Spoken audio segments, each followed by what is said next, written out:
let's do another example using the cheapest link algorithm, and let's return back to the packet, because I know a lot of you probably have printed out the packets or had it from class.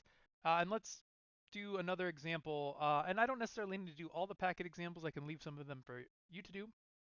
But let's return to the example we did last week, and let's run it with the cheapest link algorithm, where we figured out, I believe it would be on this next page right here, yes, uh, where we solved with the repetitive nearest neighbor algorithm a cheap Hamilton circuit, but let's run it with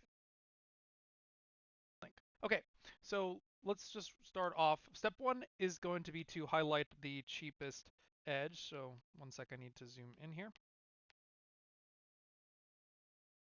Follow along in your packet, or you can pause this and do it yourself and see if we got the same thing. We're going to highlight the cheapest edge on the entire graph. So that will be D to E.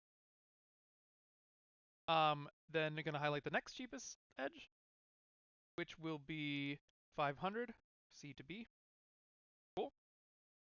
Next, 550. And again, we just want to make sure that as we're going, we are not highlighting more than two edges into one point or creating any closing any partial circuits.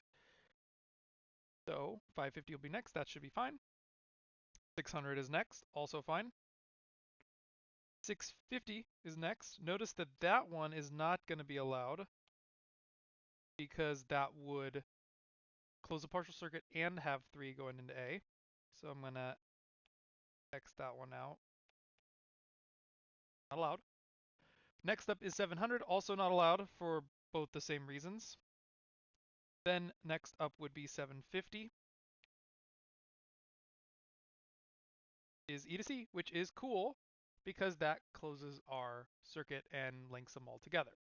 And notice this was the same answer we got in lecture when we did the repetitive nearest neighbor algorithm. And let's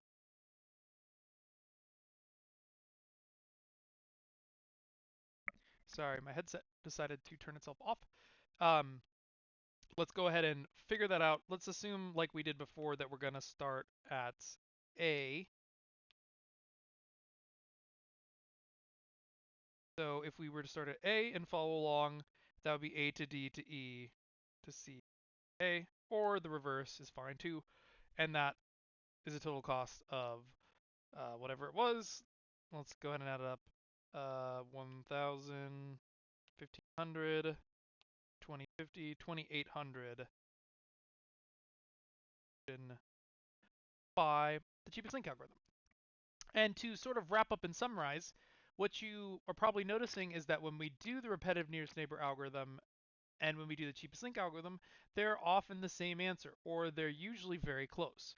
So even though these algorithms aren't guaranteed to give us the best answer, if we run all of them, we're very likely to come up with, if not the best answer, a very, very good answer.